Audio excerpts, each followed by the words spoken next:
Breaking news, Bharat బంద్ ఈరోజు ఉదయం నుంచి కొనసాగుతూ ఉన్నది. మొత్తం 10 కార్మిక సంఘాలు ఈ భారత్ బంద్కు పిలుపునిచ్చాయి. 4 కార్మిక చట్టాలను, కేంద్ర ప్రభుత్వం తీసుకొచ్చిన 4 కార్మిక చట్టాలను రద్దు చేయాలని ఈ డిమాండ్ మేరకు ఈ భారత్ బంద్ కొనసాగుతూ ఉన్నది. భారత్ బంద్కు కాంగ్రెస్ సంపూర్ణ మద్దతు అయితే ప్రకటించింది. కాంగ్రెస్ ఎంపీ కేసీ వేణుగోపాల్ మద్దతు ప్రకటించారు. మొత్తానికి కేంద్ర ప్రభుత్వం కార్మికులకు అన్యాయం చేస్తూ ఉన్నదని చెప్పేసి ఈ భారత్ బంద్కి అయితే 10 కార్మిక సంఘాలు, అందులో సెంట్రల్ ట్రేడ్ యూనియన్లు, అలాగే ఐఎన్టీయూసీ, ఏఐటీయూసీ, సిఐటియు మొదలైనవి ఈ భారత్ బంద్కు అయితే పిలుపునిచ్చాయి. దీంతోపాటు రైతు సంఘాలు, సంయుక్త కిసాన్ మోర్చా వంటి రైతు సంఘాలు కూడా ఈ పిలుపునిస్తూ మద్దతు ప్రకటించాయి.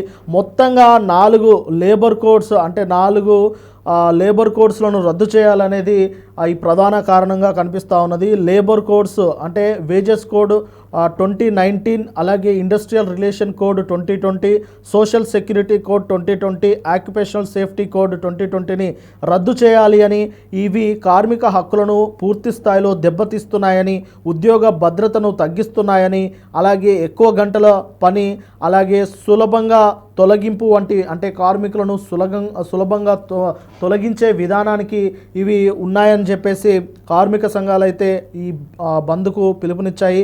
వీటితో పాటు భారత రైతులకు, పాల రైతులకు తీవ్ర నష్టం కలిగిస్తూ ఉన్నాయని చెప్పేసి, ఎందుకంటే పాల దిగుమతులు ఇవి పెరిగి స్థానిక ఉత్పత్తుల ధర పడిపోతున్నాయని చెప్పేసి వారైతే చెబుతూ ఉన్నారు.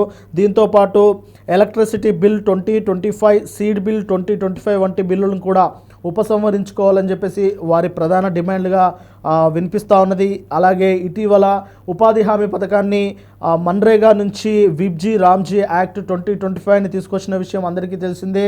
దీని ద్వారా రాష్ట్రాలపైన కూడా పెనుభారం పడుతూ ఉన్నది. అంతేకాకుండా ఈ విబ్జీ రామ్జీ తీసుకొచ్చిన తర్వాత దానికి సంబంధించిన దానికి సంబంధించిన కూలీలను కూడా పెంచాలని చెప్పేసి, దాంట్లో ఉన్న నిబంధనలను కూడా కొన్ని తీసివేయాలని చెప్పేసి ఈ రైతు సంఘాలు, అలాగే కార్మిక సంఘాలు వాటికి డిమాండ్ చేస్తూ ఈ అంటే భారత్ బంద్కు పిలుపునిచ్చాయి.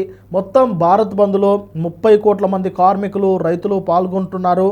మొత్తానికి నార్త్ అయితే అట్టడుగుతుందని చెప్పవచ్చు. అక్కడ నార్త్ మొత్తం రగులుతూ ఉన్నది. ఎందుకంటే రైతు సంఘాలు ఎక్కువగా నార్త్ నుంచి వారే ఎక్కువగా నష్టపోతున్నట్లయితే వారు చెబుతూ ఉన్నారు. దీంతో పాటులే చాలా వరకు ఇటు అంటే ప్రభుత్వానికి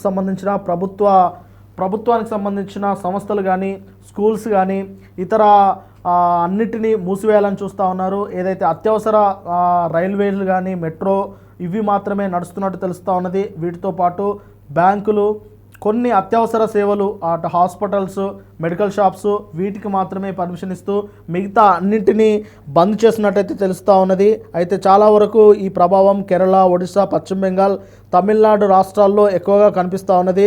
అయితే ఇది ఇటు సౌత్లో చూసుకున్నట్టయితే తెలంగాణ, ఆంధ్రప్రదేశ్ తదితర రాష్ట్రాల్లో ఇది ఎక్కువగా ప్రభావం చూపడం లేదు. కానీ నార్త్లో మాత్రం ఈ బంద్ ప్రభావం ఎక్కువగా కనిపిస్తూ ఉన్నది. ఈరోజు సాయంత్రం వరకు ఈ బంద్ ఇలాగే కొనసాగే అవకాశం అయితే కనిపిస్తూ ఉన్నది. మరి చూడాలి, ఈ బంద్ మేరకు కేంద్ర ప్రభుత్వం దిగి వస్తుందా, ఆ 4 కార్మిక రైతు చట్టాలను వెనక్కి తీసుకుంటుందా, లేదంటే వాటిలో ఏదైనా సవరణలు చేస్తుందా అనేది అయితే వేచి చూడాలి.